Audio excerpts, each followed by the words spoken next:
I'm meteorologist Zach Fidel here on this Friday evening, giving you the latest on Subtropical Storm Alberto, the first named storm of the 2018 hurricane season. Yes, technically hurricane season does not begin until we get to next week, but weather does not know dates. It does not know what June 1st means, and that is certainly the case this year. But it always seems like, usually we see a storm the first week of June, so the storms just say a week early. So let's get right into it and talk about what's going on, because today the question has been, what the heck is a subtropical storm? Well, it's exactly what you see in the satellite picture. Notice where all the convection is, or the thunderstorm activity. It is far removed from the circulation. The circulation is down here.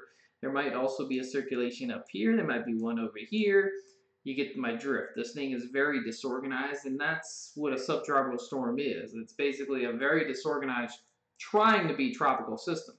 Usually a tropical system has all the convection right around the center. When it's getting blown to pieces from an upper level wind, say upper level trough like this thing is doing, when it's getting blown like this, usually they kind of develop partial tropical characteristics, partial, say, frontal characteristics, and that's exactly what's going on. But that wind shear is key. Not only will it keep the storm from really strengthening very quickly, it's going to help, I think, Louisiana residents. If you stayed home for the Memorial Day weekend, I'm feeling confident that we should not see any major impacts. Eastern Louisiana is obviously a bigger threat than Southwest Louisiana. Southwest Louisiana, I really see no threat whatsoever. South Central Louisiana, same story. Southeast Louisiana, you have to watch, but don't be worried right now, because I'm really feeling confident that the biggest impacts are going to stay off to east. One of the reasons why is when you have wind shear, say your circulation's here, when you have wind shear, you see how it's blowing all this convection away from the center? The center likes to try to follow that convection, so say it keeps doing that. Generally, you get the center a little bit more east every single time it does that. No, that's not going to send this thing way over here into the Bahamas. That's not what's going to happen. But every little nudge east down here means the track, which is basically to the Mississippi-Alabama border right now, might nudge east as well. Even if the track doesn't change from here, we're going to jump right into the track and show you what I'm talking about here. Even if the track does not change at all between now and, say, when this thing makes landfall, if this thing follows this track right here, we're going to see very little impact here in Louisiana. If it follows along this path like this and then goes inland somewhere, maybe coastal Mississippi, coastal Alabama, we're on the left side of the storm. I want to jog your memory. Remember Nate last year. Nate was a storm that hit the mouth of the river, made landfall, was a hurricane, and made landfall at the mouth of the river and then went into the Mississippi Gulf Coast. There was very little impact in inland southeast Louisiana. It was mainly over the marsh areas of St. Bernard Parish, and that's it. The coastal locations of the mouth of the river and coastal St. Bernard. Everywhere else, you barely knew there was a storm out there. And that actually went like right here.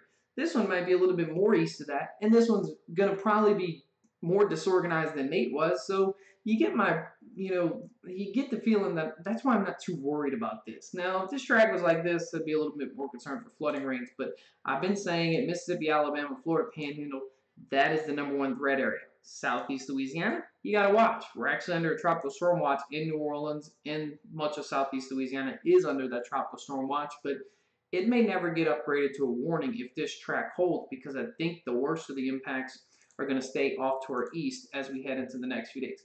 It can still change, so let's get right into the track models. Why would this change? Well, like I said, I think the only change might be more east as that center kind of follows that convection, but yes, things can change in the atmosphere up here with the high pressure, and it can make this little west turn a little more and come in at an angle into southeast Louisiana that we really haven't seen too often, but that's all hypotheticals. Right now, everything leads me to believe that this track is probably going to continue to be either Mississippi, Alabama, or maybe the Pensacola area of the Florida Panhandle. Anything outside of that will be a major shift in track, which can happen, but it just doesn't seem likely right now. I like to put the computer models on here, but I hate to put them in the spaghetti plots because everybody loves the spaghetti plots, but there's only 3 or 4 of these models that I trust in any kind of way. All the other ones are just models, and it makes for a pretty picture, and it does give you that general consensus of where we get the cone from, that yes, it could do all of these things, but there's only a few models that really mean something to most meteorologists. Let's jump into one of those models right now. This is called the European. Probably heard it. It's become a very popular thing because it's one of the best, if not the best, and it beats the American model usually, say, I should say maybe 6 times out of 10, it'll beat the American model. So far, with the Storm, the GFS was down here for the longest time, and the European was up here for the longest time. Usually what happens, they meet in the middle.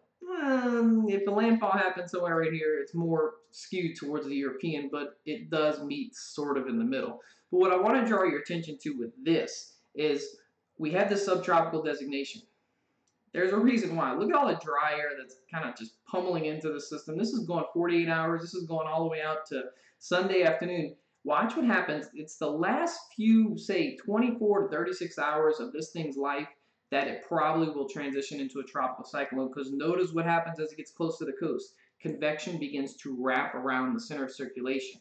That is what would allow this to become a tropical system, and it could try and strengthen close to hurricane force. We always say as meteorologists, prepare for a category higher. In this case, a strong tropical storm, prepare for a category 1 hurricane, and that's for those residents of Mississippi, Alabama, and Florida. Again, Louisiana, southeast Louisiana, you're on the watch. You don't really, you shouldn't, unless you're outside the levee protection system, there's no need to worry right now or to start preparing for anything other than maybe some rain showers. When this storm moves closer to us, we're going to get some squalls. We're going to get some heavy rain. But again, I'm going to show you a QPF map, which is the quantitative precipitation forecast for this entire event. You'll see what I'm talking about, how if you get on the west side of that circulation, your impacts drop dramatically. But it's a fine line when we're talking about a tract like this. And then once we get into, say, landfall, sometime Monday evening, Monday afternoon, Monday evening into Monday night. But look, the dry air is all over Louisiana. Our weather might actually get better as the storm gets closer and pulls the moisture away a little bit, say sometime on Memorial Day. Look at the dry air that comes across Louisiana, all Louisiana. Memorial Day might not be so bad unless you're in the far eastern half of the state, where there could still be some, say, showers and maybe a few, squalls that bring some gusty winds. But you see where the heaviest rainfall is expected to occur. Mississippi, Alabama, and the Florida Panhandle. And some of that could be very heavy. We're talking a foot of rain. This is the latest outlook from the Weather Prediction Center as far as rainfall totals go. Look at the cutoff. And it all depends on track. If this track does come into Louisiana, obviously all this purple shading of a foot of rain would transition into Louisiana. But right now, if the track holds true, something like this, we're talking a foot of rain in west on the eastern portions of Mississippi Gulf Coast, Alabama, Florida Panhandle. So if you're at Orange Beach, if you're at Destin, you might be driving back through this on Monday. That's something to keep in mind. You might want to leave early, maybe early Sunday.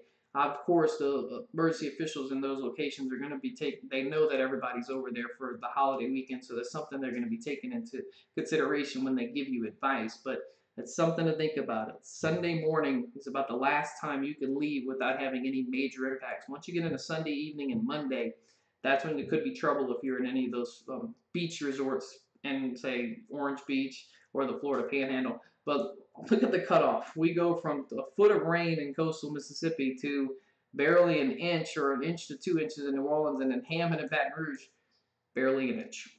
That's the story with the storm. If we see a track like a Nate last October or anywhere east, the impacts to Louisiana will be very few. We're talking a few squalls rolling through, mainly on Sunday evening into Monday, and that's about it. We're going to get more of a northerly wind, so really the water won't pile up unless you're in those eastern-facing shores from the mouth of the river to the Pearl River.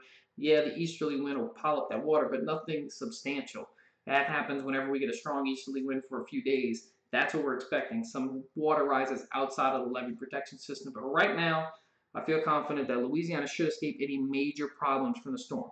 That can still change. That's why you got to keep monitoring this. But southwest Louisiana, south central Louisiana, basically no impact. Maybe a few rain, squalls at some time, but we're not talking about anything consistent. And then those southeast Louisiana residents from Houma to Hammond, eastward to the coast, keep watch, but don't worry, because I'm really feeling good this evening that we should not see the storm shift into southeast Louisiana. And if it does miss us off to the east, we should be, say, okay, just like we were with Nate.